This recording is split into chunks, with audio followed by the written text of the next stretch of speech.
devotees. Like here we are taking into consideration the premises that we all want to remain Krishna conscious. That's, of course, we could say the option to jump over a bridge is also there, but that's not what we would like to do. Because the ultimate aim is to understand the absolute truth. There is no necessity of going through all the different ashrams. Thus, when we proceed to the sannyas ashram directly from the brahmachari ashram, Srila Bhaktisiddhanta Saraswati Thakur accepted the sannyas ashram directly from the brahmachari ashram. In other words, His Divine Grace Bhaktisiddhanta Saraswati Thakur did not think it compulsory to accept the Grihastha ashram or Vanaprastha ashram. So this will be a quote in favor of the option for sannyas. Now let's look to a quote. Everything is not so simple. So another purport by Srila Prabhupada, where he says that we should be careful in taking a premature decision to renounce without being ready, because this can backfire to us. And we do have experience in our movement of that happening. Anyone likes to read this quote? Maharaja Yadu was very eager to engage himself in the Lord's service, but there was an impediment. During youth, the material desire to enjoy the material senses is certainly present, and unless one fully satisfies these nasty desires in youth, there is a chance of one's being disturbed in rendering service to the Lord. We have actually seen that many sannyasis who accept sannyasa prematurely, not having satisfied their material desires, fall down because they are disturbed. Therefore, the general process is to go through grihastha life and vanaprastha life, and finally come to sannyasa and devote oneself completely to service of the Lord. So again, what can we eat? What can we digest? Whatever ashram we choose. So this should be taken into consideration. There are arguments in favor of one option or the other. Also, some devotees decide to, remain brahmachari. Like this is also in the Dharma Shastras. This is mentioned like taking the vow of living in the house of the spiritual master for the whole life. That's another possible decision, remaining a brahmachari for life. And even Lord Chaitanya, when he took sannyas, he maintained his brahmachari name by his own transcendental arrangement, so that he will in this way teach the process of remaining a humble servant of the spiritual master, even accepting the sannyas order of life. So that's an important principle. And next.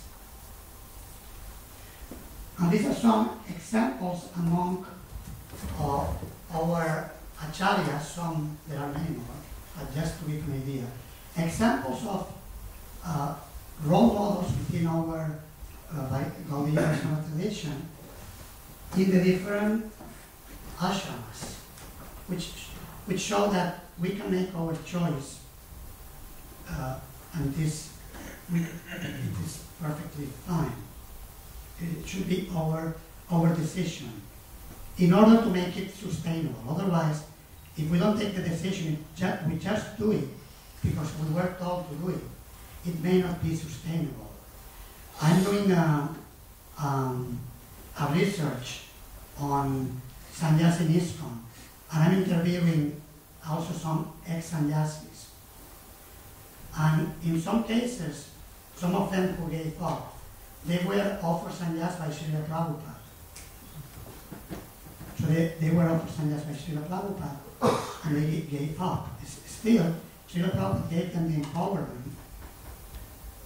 But perhaps Prabhupada took the risk. He knew that his principle was the Tyagvasva Dharmam Charanam Bhujam Harir principle, that even if we abandon duties in this world for the service of the Lord, if there is a followed on later on, there is no loss.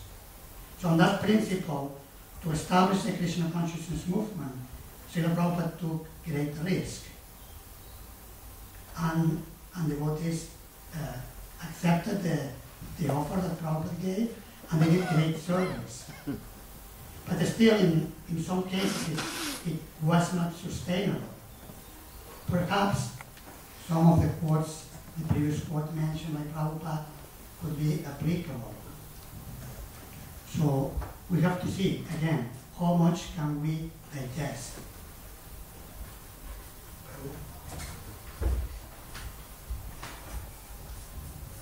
Just for completeness, do we have any examples of the Vanaprastacharyas?